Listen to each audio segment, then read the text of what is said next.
Well, hello there, everybody. I am parked right now in my semi truck. I'm at a truck stop, the Love's truck stop, actually, in Grant Park, Illinois. And I thought I'd do a real quick video here. I'm going to try to make this video short. Um, Basically, I thought I'd take a quick peek at Ronald Reagan. He was our 40th U.S. president.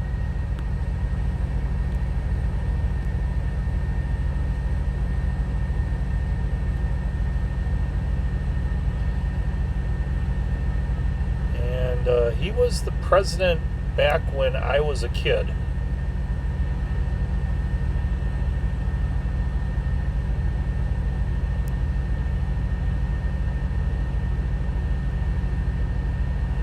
And he was served as the 40th president from 1981 to 1989. So yeah, from all the way from when I was in sixth grade all the way till a couple years after I graduated high school and I was in college. He was also the 33rd governor of California from 67 to 75. And he ran for president after 75, but Gerald Ford won the nomination. But even back then, everybody knew that Reagan was the rising star in the party. Uh, so Ford had lost to Jimmy Carter.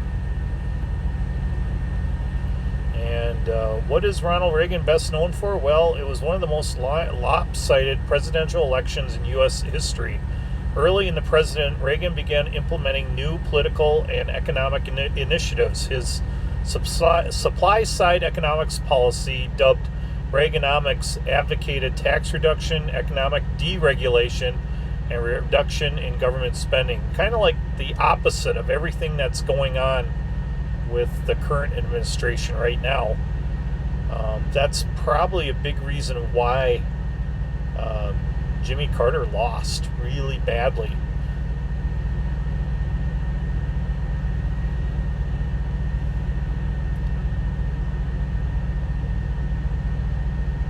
Let's see.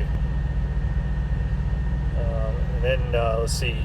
Before winning in 1980, yeah, he ran in 68, 76, but Ford won the election then. He was reelected in 84 at the age of 73, making him the oldest person elected president of the United States at that time. Now Biden is the oldest. Um, who is the greatest of all time? Well, they say Abraham Lincoln, and I would agree with that assessment. I mean, that was a man that had to deal with a nation that was basically was falling apart. You know, and civil war, and he had to um, do a lot of things that were probably illegal. He was anybody that was against him and against preserving the Union wound up in jail. He didn't mess around back in those days, and that war wasn't an easy win either. They were losing badly to the South and General Lee, and he went through a couple different generals till he finally started getting some wins. And the other main contender is Franklin Delano Roosevelt, who led the country out of the Great Depression and World War II. FDR, yeah. FDR also gave Italians their holiday, except he called it Columbus Day.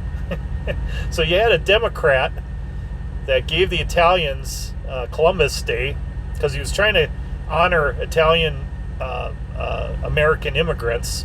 And my grandparents came here from Italy, and as children, and they came to this country, and they raised their children here as Americans, and so FDR was trying to basically he wanted to give these guys a holiday and to honor them. And who would have thought that years later people would hate Columbus and want to call it American Native or indigenous. I can't even say the word.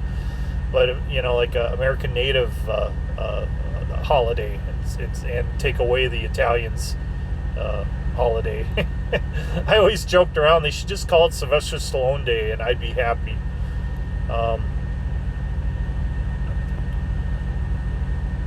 So why did Reagan win 84? Well, Mondale criticized Reagan's supply side economics, and he called for a nuclear freeze and ratification of the Equal Rights Amendment. And basically Reagan won a landslide re-election victory, carrying 49 of the 50 states. So the only state that voted against him was Minnesota, of course, and that's where Mondale came from. He came from Minnesota. Even Wisconsin went with Reagan. I remember the debate, and somebody asked a question about Reagan's age, and Reagan had a smart-ass answer. He said, "Well, I won't criticize my opponent's youth and inexperience, to basically promote my experience," or something like that. And the moment he said it, he pretty much won that debate, even though he was kind of stumbling for a long time there and really didn't have a whole lot of answers for Mondale.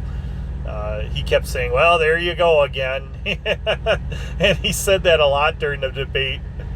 And then when he said that line about the youth and inexperience, yeah, that was the only thing the news back in those days, that was the only line they reported on, and everybody heard that and laughed, and yeah, Mondale even knew he was toast after that moment. He's even said that in an election. So I'm going to share this post. This is just basically an honest post that I wrote 6 years ago about why I'm conservative. And I've been conservative for a long time. My family voted Democrat. My dad was a liberal. I don't think he was a liberal, though. He was a JFK Democrat. Nowadays, the party has swung so far to the left that the words of JFK would be considered conservative, because he had talked about, don't ask what your nation, your government can do for you. Ask what can you do for your country, and that would be considered nowadays conservative thinking. You would never hear a liberal say something like that. But so my dad was a JFK, and JFK also advocated lower taxes on businesses. And when he became president, that was one of the first things he did, is he lowered the tax rate. He figured, well, if you lower the tax rate, businesses will be able to invest more in their companies, and they will generate more revenue, and then the government would collect more in taxes. And he was right. That's exactly what happened. But now that the party doesn't think like that anymore, it's like they just think money grows on trees. But anyways, I'm going to read this. Since it's Friday, I'm hoping everyone has a great weekend. Now, I'll talk politics for a moment. Those that know me know I've always got something to say on this subject. Yeah, I haven't talked too much about politics anymore, just because, it's such a polarizing topic, and you're at a point where it just pisses people off, and nobody's going to change. Pretty much everybody's hardwired to the party that they want to be with. And sometimes I think the press, they actually like the division. They like us people to keep fighting amongst ourselves. But anyways, it's been really hard growing up as a Reagan kid and seeing the Trump debacle unfold. I've leaned right for many years, and this election is killing me. LOL, I can't stand either nominees. Someone said we are in this mess because we choose party over principles, personalities over party. I would agree with that. Most people they choose their party over their principles. Their party is they don't care how evil their party is, or how many bad things their party does, or how many bad things their party leaders do.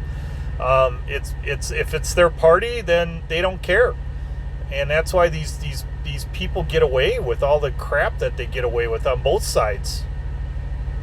All I know is a tale of two states.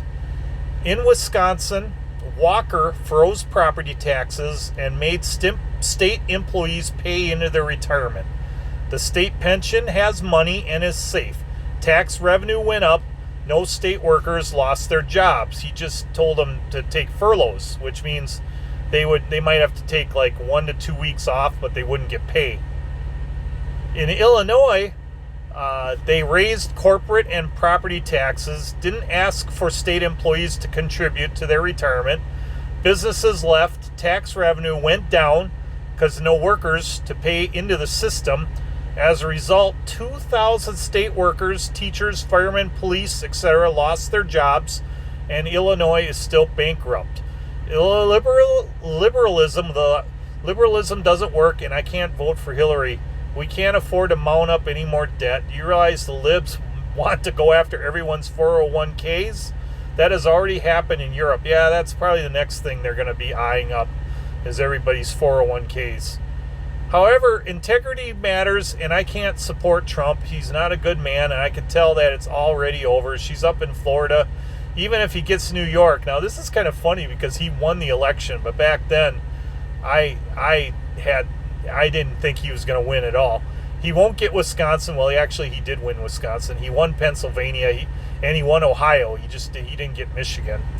So this is going to be a landslide win for Hillary. The GOP is backing off. I find it funny that Trump is in Wisconsin today and Walker is out of state, while Ryan and Johnson won't be anywhere near Trump. That was interesting that both Ryan and Johnson, two leading Republicans, one from the House and the other is a senator in Wisconsin, neither one of them didn't want to be anywhere near Trump because they were afraid that they thought Trump was going to lose, and they wanted to keep their jobs, and so they didn't want Trump anywhere near them.